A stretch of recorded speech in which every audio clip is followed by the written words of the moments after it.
the Associate Professor of English of the Juthala Sanskrit College, Majori of Champaran.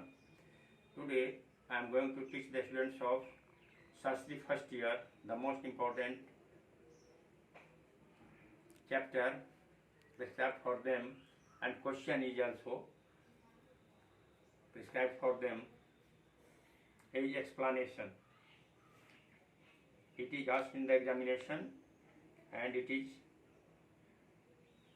shared in the syllabus.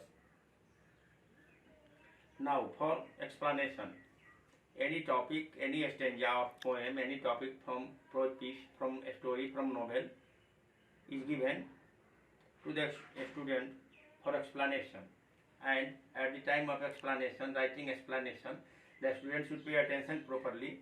They should know how to write an explanation, and today I am going to teach them how to write an explanation.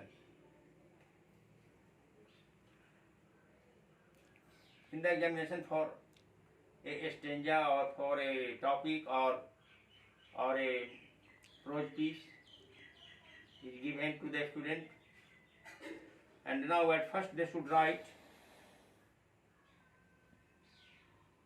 the reference to the context, from where the lines have been taken, from where the prose piece or the stanza of a poem has been taken for explanation.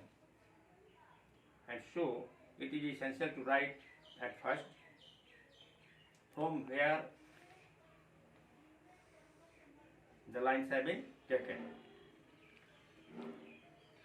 and who has composed or written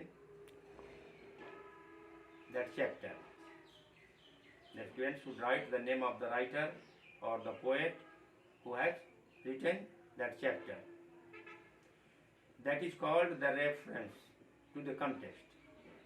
And now this is the first point. And in the second point, explanation. In the second point, the student should write in detail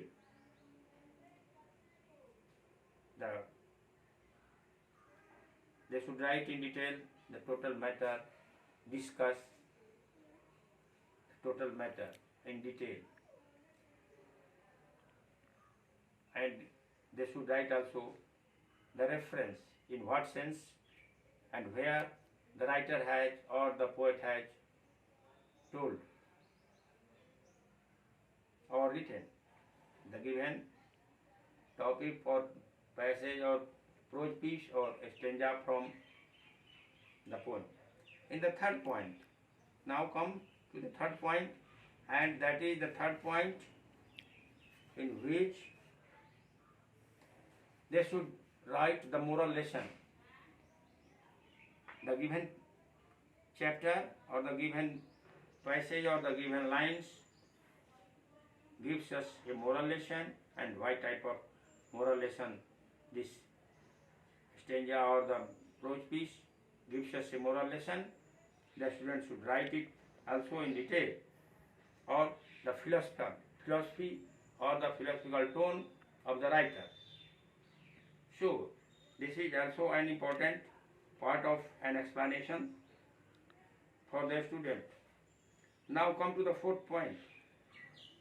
In the fourth point, footnotes is written. The student should write the word meaning of a few words or the footnotes of words. The student should write in the fourth point. In this way, the student can write an explanation of the given topic or the passage or the prose piece or the stanza from a poem. This is the method of writing an explanation in English.